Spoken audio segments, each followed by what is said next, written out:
ಯಸ್ತ್ವಾ ದೇವಿ ಸರಸ್ವತ್ಯುಪಬ್ರೂತೆ ಧನೇ ಹಿತೆ ಇಂದ್ರನ್ನ ವೃತ್ರತೂರ್ಯೇ ತ್ವಂ ದೇವಿ ಸರಸ್ವತ್ಯ ಭಾವಾಜೇಷು ವಾಜಿನಿ ರದಾ ಪೂಷೇ ವನಸ್ಸನಿಂ. ಶ್ರೀ ಗುರುಭ್ಯೋ ನಮಃ. ಹರಿ ಓಂ. ಮಾಸ ಭವಿಷ್ಯ, ಜುಲೈ ತಿಂಗಳ ಮಾಸ ಭವಿಷ್ಯ ಹೇಗಿದೆ ಅನ್ನುವಂಥದ್ದನ್ನು ಈ ವಿಡಿಯೋಲ್ಲಿ ನಾವು ನೋಡೋಣ. ಏತನ್ಮಧ್ಯೆ ಗ್ರಹಸ್ಥಿತಿಗಳ ಅನುಸಾರವಾಗಿ ಯಾವ್ಯಾವ ಗ್ರಹಗಳ ಬದಲಾವಣೆಗಳಿದೆ ಅನ್ನುವಂಥ ಕುರಿತು ಮಾಹಿತಿಯನ್ನು ಕೊಡ್ತೇನೆ. ಮೊದಲಿಗೆ ವಿಶೇಷವಾಗಿ ಶುಕ್ರ ಗ್ರಹ ಕರ್ಕಾಟಕ ರಾಶಿಗೆ ಪ್ರವೇಶವಾಗ್ತಾ ಇದ್ದಾರೆ. ದಿನಾಂಕ 6ನೇ ತಾರೀಕು 7ನೇ ತಿಂಗಳು ಶುಕ್ರ ಮಿಥುನ ರಾಶಿಯಿಂದ ಕರ್ಕಾಟಕ ರಾಶಿಗೆ ಪ್ರವೇಶವಾಗ್ತಾ ಇದ್ದಾರೆ. ಹಾಗೆ ಕುಜ 12ನೇ ತಾರೀಕಿನವರೆಗೂ ಮೇಷರಾಶಿಯಲ್ಲೇ ಇದ್ದು 12ನೇ ತಾರೀಕು ವೃಷಭ ರಾಶಿಗೆ ಪ್ರವೇಶವಾಗ್ತಾ ಇದ್ದಾರೆ.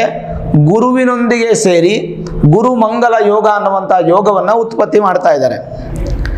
ಹಾಗೆ ಸೂರ್ಯ 16ನೇ ತಾರೀಕು ಕರ್ಕಾಟಕ ರಾಶಿಗೆ ಪ್ರವೇಶವಾಗ್ತಾ ಇದ್ದಾರೆ. ಮಿಥುನ ರಾಶಿಯಿಂದ ಕರ್ಕಾಟಕ ರಾಶಿಗೆ ಪ್ರವೇಶವಾಗ್ತಾ ಇದ್ದಾರೆ. ಸ್ನೇಹಿತನ ಮನೆಯಿಂದ ಇನ್ನೊಂದು ಸ್ನೇಹಿತನ ಮನೆಗೆ ಹೋಗ್ತಾ ಇದ್ದಾರೆ.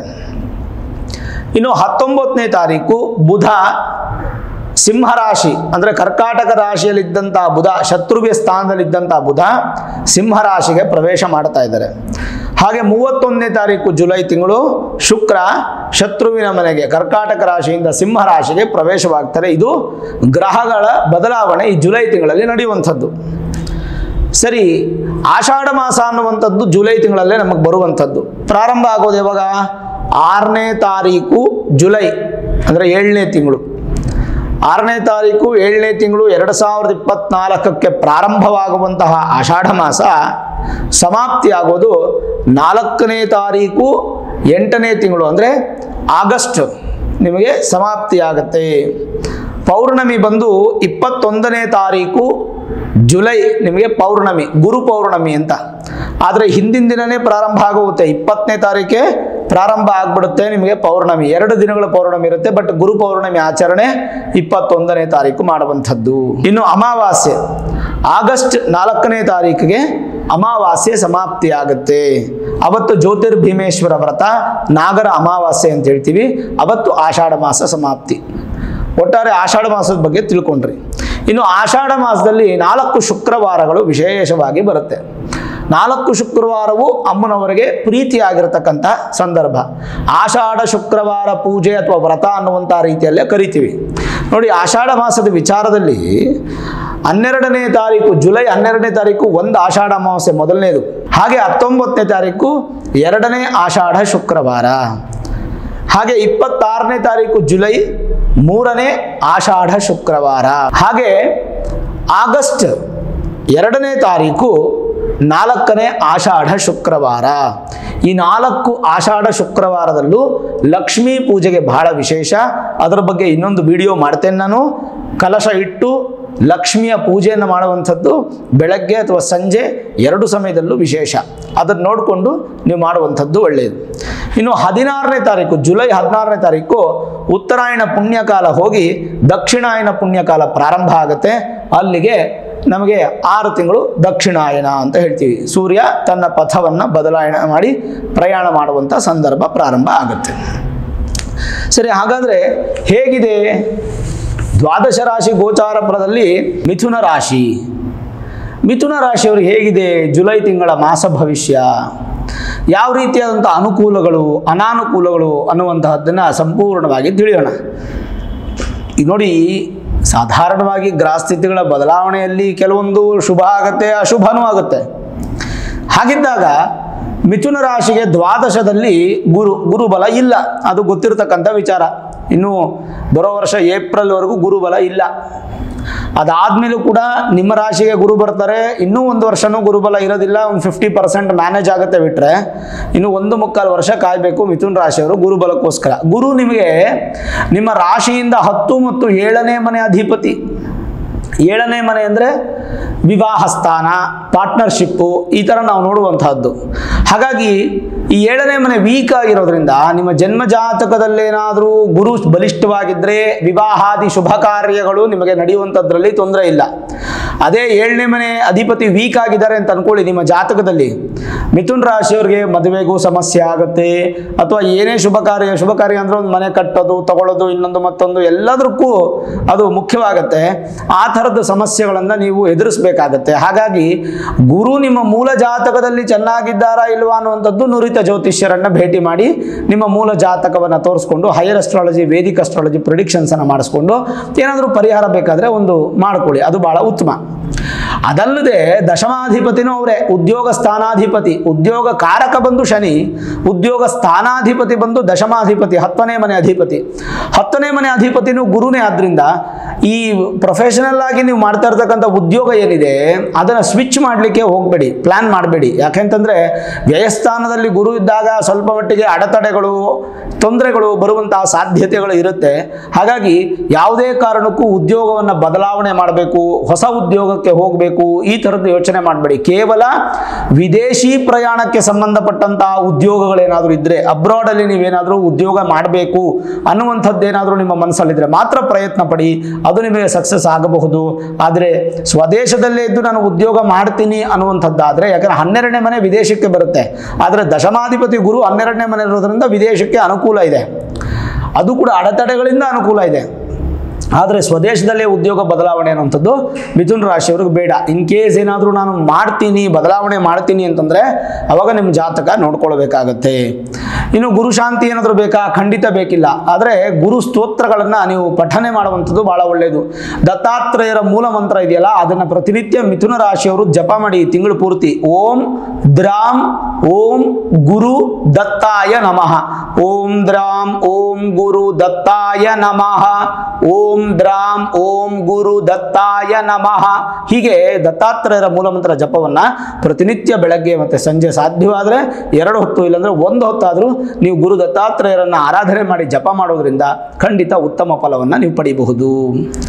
ಇನ್ನು ರಾಶಿಯಿಂದ ಅಷ್ಟಮ ಮತ್ತು ನವಮಾಧಿಪತಿ, ರಂಧ್ರಸ್ಥಾನ ಹಾಗೂ ಭಾಗ್ಯಸ್ಥಾನಾಧಿಪತಿ ಆದಂಥ ಶನಿ ಭಾಗ್ಯಸ್ಥಾನದಲ್ಲಿದ್ದರೆ ಶನಿಯಿಂದ ಯಾವ ತೊಂದರೆ ಇಲ್ಲ. ಅಂದರೆ ಮಾಡ್ತಾ ಇರ್ತಕ್ಕಂಥ ಉದ್ಯೋಗದಿಂದ ಏನೂ ತೊಂದರೆ ಇಲ್ಲ. ಆ ಉದ್ಯೋಗವನ್ನು ಬದಲಾವಣೆ ಮಾಡಬೇಕು ಅನ್ನುವಂಥ ಸಂದರ್ಭ ಬಂದರೆ ಮಾತ್ರ ಸ್ವಲ್ಪ ಸಮಸ್ಯೆಗಳು ಬರುವಂಥ ಸಾಧ್ಯತೆಗಳು ಎಚ್ಚರವಾಗಿರಬೇಕಂಥದ್ದು. ಜೊತೆಗೆ ಕಾನೂನು ರೀತಿಯಾಗಿ ಸ್ವಲ್ಪ ತೊಂದರೆಗಳು ಬರುವಂಥ ಸಾಧ್ಯತೆಗಳು ಇದೆ. ಸ್ವಲ್ಪ ವಾಹನ ಅಪಘಾತಗಳು ಅಥವಾ ಏನಾದರೂ ಇಂತಿಷ್ಟು ಸಣ್ಣ ಪುಟ್ಟ ವಿಚಾರಗಳು, ತೊಂದರೆಗಳು, ಒಂದು ಸ್ವಲ್ಪ ಪೊಲೀಸ್ ಸ್ಟೇಷನು, ಕೋರ್ಟು ಇತ್ಯಾದಿಗಳು ಅಂದರೆ ಒಂದೇ ಬರುತ್ತೆ ಅಲ್ಲ, ಬರಬಹುದಾದಂಥ ಸಾಧ್ಯತೆಗಳಿರುತ್ತೆ. ಸ್ವಲ್ಪ ಎಚ್ಚರವಾಗಿರತಕ್ಕಂಥದ್ದು ಒಳ್ಳೆಯದು.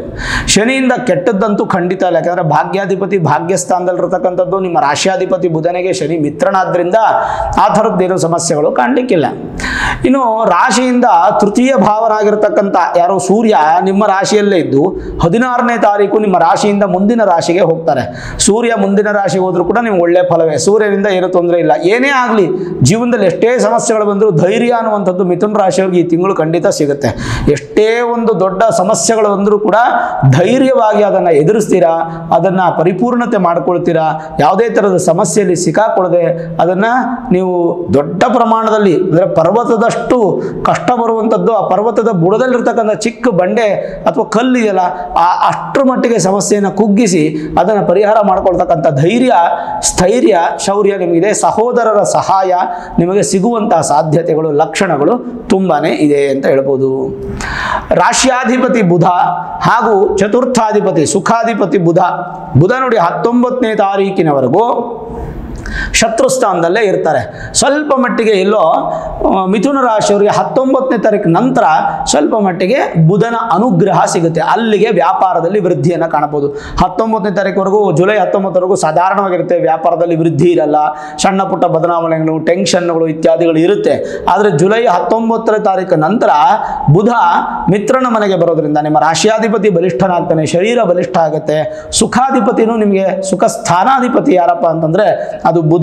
ಹಾಗಾಗಿ ಬುಧನಿಂದ ಸೌಖ್ಯ ಸುಖ ಎರಡೂ ಸಿಗುವಂಥ ಲಕ್ಷಣಗಳು, ಸಾಧ್ಯತೆಗಳು ಜಾಸ್ತಿ ಇರೋದ್ರಿಂದ ಏನು ಭಯ ಪಡೋ ಅವಶ್ಯಕತೆ ಇಲ್ಲ. 100% ನಿಮಗೆ ಜುಲೈ 19ರ ನಂತರ ಸುಖ ವೃದ್ಧಿ ಅನ್ನುವಂಥದ್ದು ನಿಮಗೆ ಕಾಣುತ್ತೆ. ಇನ್ನು ರಾಶಿಯಿಂದ ಪಂಚಮ ಮತ್ತು ವ್ಯಯಾಧಿಪತಿ ಆದಂಥ ಶುಕ್ರ ನೋಡಿ ಪ್ರಸ್ತುತ ನಿಮ್ಮ ಜಾತಕದಲ್ಲಿ, ಜಾತಕ ಅಂದರೆ ಗೋಚಾರದಲ್ಲಿ ನಿಮ್ಮ ರಾಶಿಯಲ್ಲೇ ಇದ್ದಾರೆ. ನಿಮ್ಮ ರಾಶಿಯಲ್ಲೇ ಮಿತ್ರನ ಮನೆಯಲ್ಲೇ ಅಂದರೆ ಮಿಥುನ ರಾಶಿಗೆ ಅಧಿಪತಿಯಾದಂಥ ಬುಧನಿಗೆ ಶುಕ್ರ ಮಿತ್ರನೇ ಅಲ್ವಾ, ಹಾಗಾಗಿ ಮಿತ್ರನ ಮನೆ ಇರ್ತಾರೆ. 6ನೇ ತಾರೀಕು ಮಿತ್ರನ ಮನೆಗೆ ಹೋಗ್ತಾರೆ, ಮುಂದಿನ ಮನೆಗೆ ಹೋಗ್ತಾರೆ, ಕರ್ಕ ರಾಶಿಗೆ ಹೋಗ್ತಾರೆ. ಮಿಥುನ ರಾಶಿಯಿಂದ ಕರ್ಕ ರಾಶಿಗೆ ಹೋಗ್ತಾರೆ. ಹಾಗಾಗಿ ಮಿಥುನ ರಾಶಿಯವರಿಗೆ ಶುಕ್ರನಿಂದ ಏನು ದೊಡ್ಡ ಸಮಸ್ಯೆಗಳಿಲ್ಲ, ವ್ಯಯ ಆಗುವಂಥದ್ದು ಅಥವಾ ದೊಡ್ಡ ಪ್ರಮಾಣದ ಲಾಸ್ ಆಗುವಂಥದ್ದು ಆ ಥರದ್ದೇನಿಲ್ಲ. ಶೇರ್ ಮಾರ್ಕೆಟ್ಗೆ ಮಾತ್ರ ಸ್ವಲ್ಪ ಹುಷಾರಾಗಿರಿ. ಫಿನಾನ್ಷಿಯಲ್ ವ್ಯವಹಾರ ಮಾಡುವಂಥವ್ರು ಮಾತ್ರ ಸ್ವಲ್ಪ ಹುಷಾರಾಗಿರಿ ಮಿಥುನ ರಾಶಿಯವರು. ಅದೊಂದು ಸ್ವಲ್ಪ ನೋಡಿಕೊಂಡ್ರೆ ಬಹಳ ಉತ್ತಮವಾಗಿರುತ್ತೆ. ಅದು ಬಿಟ್ಟರೆ ಪೂರ್ವ ಪುಣ್ಯಾಧಿಪತಿ, ತಂದೆ ತಾಯಿ ಆಶೀರ್ವಾದ, ಹಿಂದಿನ ಜನ್ಮದ ಪುಣ್ಯ ಫಲ ಅನುಭವಿಸ್ತಕ್ಕಂಥದ್ದು ಇತ್ಯಾದಿಗಳು ನಿಮಗೆ ಅನುಕೂಲ ಆಗುತ್ತೆ ಹೊರತು ಆಮೇಲೆ ವಿದೇಶಿ ಪ್ರಯಾಣ, ವಿದೇಶದಲ್ಲಿ ವಿದ್ಯೆ, ಉದ್ಯೋಗ, ವ್ಯವಹಾರ, ವಿದೇಶದ ಸಂಬಂಧಪಟ್ಟಂಥ ಬಿಸ್ನೆಸ್ಸು, ಎಕ್ಸ್ಪೋರ್ಟ್ ಇಂಪೋರ್ಟು ಇತ್ಯಾದಿಗಳಲ್ಲಿ ನಿಮಗೆ ಅನುಕೂಲ ಆಗುತ್ತೆ ಹೊರತು ಯಾವುದೇ ಥರದ ಪ್ರತಿಬಂಧಕ ದೋಷಗಳು ನಿಮಗೆ ಬರೋದಿಲ್ಲ. ಅದಂತೂ ಖಂಡಿತ, ಅದರ ಬಗ್ಗೆ ಚಿಂತೆ ಮಾಡೋದು ಬೇಡ. ಶುಕ್ರನಿಂದ ನಿಮಗೆ ಸೌಖ್ಯವೇ ಇದೆ, ಯಾವುದೂ ಪರಿಹಾರಗಳು ಬೇಕಾಗಿಲ್ಲ. ಮುಖ್ಯವಾಗಿ ಗುರುಗಳ ಆರಾಧನೆ ಮಾಡಬೇಕು, ಅದು ಬಹಳ ಮುಖ್ಯ ಇದೆ. ಸರಿ, ಇನ್ನು ರಾಶಿಯಿಂದ 6 ಮತ್ತು 11ನೇ ಮನೆ ಅಧಿಪತಿ ಋಣ ರೋಗ ಶತ್ರುಸ್ಥಾನಕ್ಕೆ ಹಾಗೂ ಏಕಾದಶ ಲಾಭಸ್ಥಾನಕ್ಕೆ ಅಧಿಪತಿಯಾದಂಥ ಕುಜ ವ್ಯಯಸ್ಥಾನಕ್ಕೆ ಬರ್ತಾ ಇದೆ. 12ರವರೆಗೆ ಕುಜ ದೋಷ ಅನ್ನುವಂಥದ್ದು ಈ ತಿಂಗಳು ನಿಮ್ಗೆ ಕಾಡುತ್ತೆ. ಹಾಗಾಗಿ ಸ್ವಾಭಾವಿಕವಾಗಿ ಕೋಪ ಜಾಸ್ತಿ ಈ ತಿಂಗಳು. ಸ್ವಲ್ಪ ಕೋಪ, ಹಠ ಇದೆಲ್ಲ ಮಿಥುನ ರಾಶಿಯವರಿಗೆ ಜಾಸ್ತಿ ಇರುತ್ತೆ. ಸ್ವಲ್ಪ ಫ್ಯಾಮಿಲಿ ಬ್ಯಾಲೆನ್ಸ್ ಮಾಡಬೇಕು. ಗಂಡನ ಮಾತು ಹೆಂಡತಿ ಕೇಳಬೇಕು, ಹೆಂಡತಿ ಮಾತು ಗಂಡನ ಕೇಳಬೇಕು. ಇಬ್ಬರು ಒಮ್ಮೊಮ್ಮೆ ಸೋಲ್ಬೇಕು. ನಾನೊಬ್ಬನೇ ಸೋಲ್ತೀನಿ ಅನ್ನುವಂಥದ್ದು ಮಿಥುನ ರಾಶಿಯವರಾದರೆ, ಅಥವಾ ನಾನೊಬ್ಬನೇ ಗೆಲ್ಲಬೇಕು ಅನ್ನೋದು ಮಿಥುನ ರಾಶಿ ಆದರೆ ಖಂಡಿತವಾಗ್ಲೂ ನೀವು ಸಮಸ್ಯೆಗೆ ಸಿಲುಕೊಳ್ತೀರಾ. ಕುಟುಂಬವನ್ನು ಬ್ಯಾಲೆನ್ಸ್ ಮಾಡಬೇಕು. ಸ್ವಲ್ಪ ಮಟ್ಟಿಗೆ ಸಾಮರಸ್ಯವಾಗಿ ಪ್ರೀತಿ ಇದೆಲ್ಲ ಅಭ್ಯಾಸ ಮಾಡಿಕೊಂಡು ಮುಂದುವರಿಸ್ಕೊಂಡು ಹೋಗ್ತಕ್ಕಂಥದ್ದು ಒಳ್ಳೆಯದಿಲ್ಲ. ಅಂದರೆ ಕುಟುಂಬದಿಂದ ಸ್ವಲ್ಪ ಕಿರಿಕಿರಿಗಳು, ಜಗಳಗಳು, ಅಡೆತಡೆಗಳು, ಅಡಚಣೆಗಳು ಇತ್ಯಾದಿಗಳು ಬರುವಂಥ ಸಾಧ್ಯತೆಗಳಿರುತ್ತೆ. ಸ್ವಲ್ಪ ಎಚ್ಚರ ವಹಿಸಬೇಕು. ಅದಲ್ಲದೆ 12ನೇ ಮನೆ ಕುಜ ಇರೋದ್ರಿಂದ ಯಾವಾಗ ಬರ್ತಾರೆ 12ನೇ ಮನೆಗೆ ಕುಜ ಅಂತಂದರೆ 12ನೇ ತಾರೀಕೇ ಬರ್ತಾರೆ. 12ನೇ ತಾರೀಕು 12ನೇ ಮನೆಗೆ ಕುಜ ಬರ್ತಾರೆ. ವ್ಯಯಸ್ಥಾನ, ಕಳ್ಕೊಳ್ಳುವಂಥ ಸ್ಥಾನ. ಹಾಗಾಗಿ ಒಂದು ಸ್ವಲ್ಪ ಮಟ್ಟಿಗೆ ರಿಯಲ್ ಎಸ್ಟೇಟ್ ಬಿಸ್ನೆಸ್ ಮಾಡುವಂಥವ್ರು, ಈ ಮನೆ ಕಟ್ಟಿ ಮಾರುವಂಥವ್ರು, ಆಮೇಲೆ ಭೂಮಿಗೆ ಸಂಬಂಧಪಟ್ಟಂಥ ಬಿಸ್ನೆಸ್ಸನ್ನು ಮಾಡುವಂಥವ್ರು, ಇಂಥವ್ರಿಗೆಲ್ಲ ಒಂದು ಸ್ವಲ್ಪ ತೊಂದರೆಗಳು ಅಂತಲೇ ನಾವು ಹೇಳ್ಬೋದು. ಎಲ್ಲಿವರೆಗೂ ನಿಮಗೆ 19ನೇ ತಾರೀಕಿನವರೆಗೂ. 19ನೇ ತಾರೀಕು ನಂತರ ಸ್ವಲ್ಪ ಮಟ್ಟಿಗೆ ಚೆನ್ನಾಗಿದೆ. ಸಾಧ್ಯವಾದಷ್ಟು 12ನೇ ತಾರೀಕಿನಿಂದ 19ನೇ ತಾರೀಕಿನವರೆಗೂ ಒಂದು 7-8 ದಿನ ಸ್ವಲ್ಪ ಎಚ್ಚರಿಕೆ, ಜಾಗರೂಕತೆಯಿಂದ ಇರತಕ್ಕಂಥದ್ದು ಮಿಥುನ ರಾಶಿಯವರಿಗೆ ಭಾಳ ಒಳಿತು. ಈ ತಿಂಗಳು ಯಾವುದೇ ವಾಹನ ಖರೀದಿ, ಶುಭ ಕಾರ್ಯ, ಇನ್ನೊಂದು ಮತ್ತೊಂದು ಯಾವುದು ಬೇಡ, ಬಂಗಾರ ಖರೀದಿ ಯಾವುದು ಬೇಡ. ಆರಾಮಾಗಿ ಈ ತಿಂಗಳು ಇದ್ಬಿಡಿ. ಒಂದು ತಿಂಗಳು ಈ ತಿಂಗಳು ಕಳ್ಕೊಳ್ಳಿ, ಮುಂದಕ್ಕೆ ನಿಮಗೆ ಅನುಕೂಲ ಅನ್ನುವಂಥದ್ದು ಖಂಡಿತ ಜುಲೈ ತಿಂಗಳಲ್ಲಿ ಮುಗಿದ ಮೇಲೆ ಆಗಸ್ಟ್ ತಿಂಗಳಿಂದ ಶುರು ಆಗುತ್ತೆ. ಸರಿ, ಋಣ ರೋಗ ಶತ್ರು ಸ್ಥಾನಾಧಿಪತಿ ಅಲ್ವಾ 12ನೇ ಮನೆ ಇದ್ದಾರೆ. ಹಾಗಾಗಿ ಸ್ವಲ್ಪ ಋಣ, ಚೂರು ಸಾಲ ಬಾಧೆ ಆಗ್ಬೋದು, ರೋಗಗಳು ಸ್ವಲ್ಪ ಉಲ್ಬಣ ಆಗ್ಬೋದು. ಆರೋಗ್ಯದಲ್ಲಿ ಸ್ವಲ್ಪ ಎಚ್ಚರಿಕೆ ವಹಿಸಿರಿ. ಶತ್ರುಗಳು, ಸುಮ್ಮನೆ ಶತ್ರುಗಳು, ಹಿತಶತ್ರುಗಳು ಜಾಸ್ತಿ ಆಗುವಂಥದ್ದು. ಲಾಭಾಧಿಪತಿ ನಷ್ಟದಲ್ಲಿದ್ದಾರೆ ಅಂದರೆ ಬರುವಂಥ ಲಾಭ ಸ್ವಲ್ಪ ನಷ್ಟ ಆಗುತ್ತೆ. ಅಂದರೆ ಅರ್ಥ ನೀವೇನು ಸಂಪಾದನೆ ಮಾಡ್ತೀರೋ ಈ ತಿಂಗಳು ಏನೂ ಉಳಿಸೋಕ್ಕಾಗಲ್ಲ, ಖರ್ಚು ಮಾಡುವಂಥ ಸಾಧ್ಯತೆಗಳು ತುಂಬ ಜಾಸ್ತಿನೇ ಇರುತ್ತೆ. ಹಾಗಾಗಿ ಹೆಚ್ಚು ತಲೆಗೆ ಹಾಕೊಳ್ಳದೆ ಗುರು ಸ್ತೋತ್ರವನ್ನು, ಗುರು ದತ್ತಾತ್ರೇಯರ ಮಂತ್ರವನ್ನು ನಿತ್ಯ ಜಪ ಮಾಡುವಂಥದ್ದು ಒಳ್ಳೆಯದು. ಇನ್ನು ಜನರಲೈಸ್ ಆಗಿ ನೋಡಿದಾಗ ರೈತರಿಗೆ ಭಾಳ ಚೆನ್ನಾಗಿದೆ. ಒಳ್ಳೆ ಬೆಳೆ, ಒಳ್ಳೆ ಮಳೆ, ಒಳ್ಳೆ ಅಭಿವೃದ್ಧಿ ಅನ್ನುವಂಥದ್ದು ಕಾಣುತ್ತೆ. ಅಂದರೆ ರೈತ ಮೊಸರನ್ನ ತೃಪ್ತಿಯಾಗಿ ಗಟ್ಟಿ ಮೊಸರನ್ನ ತಿನ್ನುವಂಥ ಸಂದರ್ಭ ಅಂತ ಹೇಳ್ಬೋದು. ಶುಭದಾಯಕ, ವಿದ್ಯಾರ್ಥಿಗಳಿಗೆ ಉತ್ತಮವಾದಂಥ ಮಾಸ. ಶೈಕ್ಷಣಿಕ ವಿಚಾರದಲ್ಲಿ ಅಧಿಕ ಲಾಭ. ಆಡಳಿತ ಮಂಡಳಿಯವರಿಗೆ ಕೂಡ ಜಯಪ್ರಾಪ್ತಿ. ಅಂದರೆ ಈ ಸ್ಕೂಲ್ಸ್ ನಡ್ತಕ್ಕಂಥವ್ರಿಗೆ, ಮ್ಯಾನೇಜ್ಮೆಂಟಲ್ಲಿರ್ತಕ್ಕಂಥವ್ರಿಗೆ, college, tutorial centre, pre nursery schools, ಈ ಥರದ್ದು ಏನೇ ಒಂದು ವಿದ್ಯಾರ್ಥಿಗಳ ಸಂಬಂಧಪಟ್ಟಂಥ ವಿದ್ಯಾಭ್ಯಾಸಕ್ಕೆ ಸಂಬಂಧಪಟ್ಟಂಥ ಶಿಕ್ಷಣಗಳಿರುತ್ತೆ, ಆ ಆಡಳಿತ ಮಂಡಳಿಯವರಿಗೆ, ಅದರದ್ದು ಸ್ಕೂಲ್ಸು, ಟೀಚರ್ಸು, ಲೆಕ್ಚರರ್ಸು ಇತ್ಯಾದಿಗಳಿಗೆ, ವಿದ್ಯಾರ್ಥಿಗಳಿಗೂ ಕೂಡ ಅನುಕೂಲ ಇದೆ. ಕುಟುಂಬದಲ್ಲಿ ನೆಮ್ಮದಿಯ ವಾತಾವರಣ ಇದೆ. ಸ್ವಲ್ಪ ಮಟ್ಟಿಗೆ ಸತಿಪತಿಗಳ ಮಧ್ಯೆ ಬಿರುಕುಗಳು ಬರುವಂಥ ಸಾಧ್ಯತೆ. ಶುಭ ಕಾರ್ಯಗಳು ಸ್ವಲ್ಪ ಮುಂದೂಡುವಂಥ ಸಾಧ್ಯತೆ.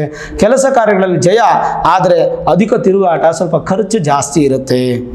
ವ್ಯಾಪಾರ ವ್ಯವಹಾರದಲ್ಲಿ ಮಧ್ಯಮವಾದಂಥ ಫಲ. 19ನೇ ತಾರೀಕು ನಂತರ ಸ್ವಲ್ಪ ವ್ಯಾಪಾರದಲ್ಲಿ ಅಧಿಕ ಲಾಭವನ್ನು ಪಡಿಬೋದು. ಕಿರಿಕಿರಿಗಳು, ಸ್ವಲ್ಪ ಡೌಟ್ಸ್ ಜಾಸ್ತಿ. ನೀವು ಕೈ ಕೆಳಗೆ ಕೆಲಸ ಮಾಡೋಂಥವ್ರು, ಬಿಸ್ನೆಸ್ಸಲ್ಲಿ ನೀವು ಆಳು ಕಾಳನ್ನು ಇಟ್ಕೊಂಡಿರ್ತೀರಲ್ಲ ಅಂಥವ್ರ ಮೇಲೆ ತುಂಬ ಡೌಟ್ ಪಡ್ತೀರಾ. ಡೌಟ್ ಪಡಬೇಡಿ, ಆದಷ್ಟು ಪ್ರೀತಿಯಿಂದ ಇರಿ. ಮನಸ್ಸಿಗೆ ಸ್ವಲ್ಪ ನೆಮ್ಮದಿ ಕಳ್ಕೋತೀರಾ ಈ ತಿಂಗಳು. ಆದಷ್ಟು ಇನ್ವೆಸ್ಟ್ಮೆಂಟ್ ಮಾಡಬೇಕು ಅನ್ನೋ ವಿಚಾರದಲ್ಲಿ ಸ್ವಲ್ಪ ಎಚ್ಚರ ವಹಿಸ್ತಕ್ಕಂಥದ್ದು ಒಳ್ಳೆಯದು. ಪಾಲುದಾರಿಕೆಯಲ್ಲಿ ಅತ್ಯಂತ ಅಶುಭ ಫಲ. ಪಾರ್ಟ್ನರ್ಶಿಪ್ಪಲ್ಲಿ ಉತ್ತಮ ಇಲ್ಲ. ಪಾರ್ಟ್ನರ್ಶಿಪ್ ವ್ಯವಹಾರದಲ್ಲಿ, ವ್ಯಾಪಾರದಲ್ಲಿ ಕೂಡ ಅಧಿಕ ಲಾಭ ಇಲ್ಲ.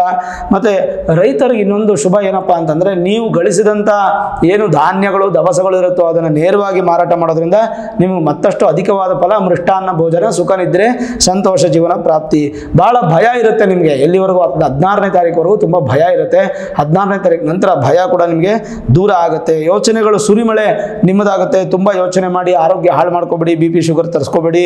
ಅಧಿಕ ತಿರುಗಾಟದಿಂದ ಧನನಷ್ಟ ಅನ್ನುವಂಥದ್ದು ಬಹಳ ಸ್ಪಷ್ಟವಾಗಿ ಹೇಳ್ಬೋದು. ವಾಹನ ಚಾಲನೆಯಲ್ಲೂ ಕೂಡ ಸ್ವಲ್ಪ ವಿಚಿತ್ರವಾದಂಥ ಘಟನೆಗಳು, ಸ್ವಲ್ಪ ಅಡೆತಡೆಗಳು, ಮನಸ್ಸಿಗೆ ಬೇಸರ, ಖೇದ ಉಂಟಾಗುವಂಥ ಸಾಧ್ಯತೆಗಳು ಜಾಸ್ತಿ ಇದೆ.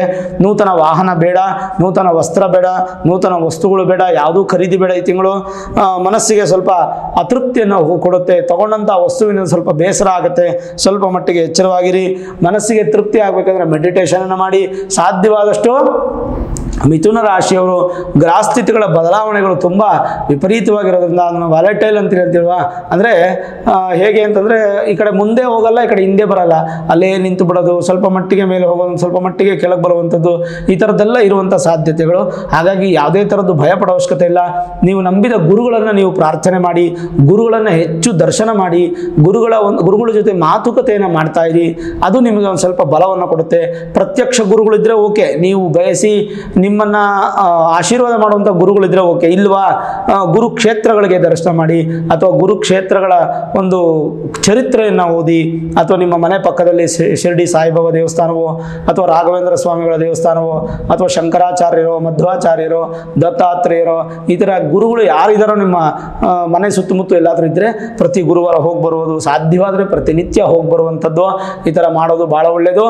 ಓಂ ದ್ರಾಂ ಓಂ ಗುರು ದತ್ತಾಯ ನಮಃ ಹೇಳುವ ಬೀಜಾಕ್ಷರಿ ಮಂತ್ರವನ್ನು ಪ್ರತಿನಿತ್ಯ ನೀವು ಜಪ ಮಾಡೋದ್ರಿಂದ ಖಂಡಿತ ಮತ್ತಷ್ಟು ಉತ್ತಮ ಫಲ ಸಿಗುತ್ತೆ. ಮೂಲ ಜಾತಕವನ್ನು ಒಮ್ಮೆ ತೋರಿಸ್ಕೊಳ್ಳಿ. ಅದರಲ್ಲಿ ಏನಾದರೂ ಸಮಸ್ಯೆಗಳಿದೆ ಅಂದರೆ ಪರಿಹಾರ ಮಾಡ್ಕೊಳ್ಳಿ. ಇಲ್ಲಾಂದರೆ ಏನೂ ಬೇಡ, ಚೆನ್ನಾಗಿರ್ತಾರೆ, ಆ ಚಿಂತೆ ಮಾಡೋ ಅವಶ್ಯಕತೆ ಇಲ್ಲ. ಧೈರ್ಯವಾಗಿರಿ. ಮಿಥುನ ರಾಶಿಯವರಿಗೆ ಒಳ್ಳೆ ಶುಭ ಫಲ ಸಿಗುತ್ತೆ. ಈ ವಿಡಿಯೋ ಇಷ್ಟ ಆಗಿದ್ದರೆ ಲೈಕ್ ಮಾಡಿ, ಶೇರ್ ಮಾಡಿ, ಮುಖ್ಯವಾಗಿ ನಮ್ಮ ಚಾನಲ್ಗೆ ಸಬ್ಸ್ಕ್ರೈಬ್ ಮಾಡಿ, ಬೆಲ್ ಐಕಾನನ್ನು ಪ್ರೆಸ್ ಮಾಡಿ. ಪ್ರತಿನಿತ್ಯ ನಾನು ಪೂಜೆ ಮಾಡುವಂತಹ ನನ್ನ ಆರಾಧ್ಯ ದೇವಿ ಹೊರನಾಡು ಅನ್ನಪೂರ್ಣೇಶ್ವರಿಯ ಆಶೀರ್ವಾದ ಅನುಗ್ರಹ ಸದಾಕಾಲ ಮತ್ತೊಮ್ಮೆ ನಿಮ್ಗೆ ಸಿಗಲಿ ಅಂತ ಪ್ರಾರ್ಥನೆ ಮಾಡ್ತಾ, ಸರ್ವೇ ಜನಾಃ ಸುಖಿನೋ ಭವಂತು, ಸಮಸ್ತ ಸನ್ಮಂಗಳಾನಿ ಭವಂತು.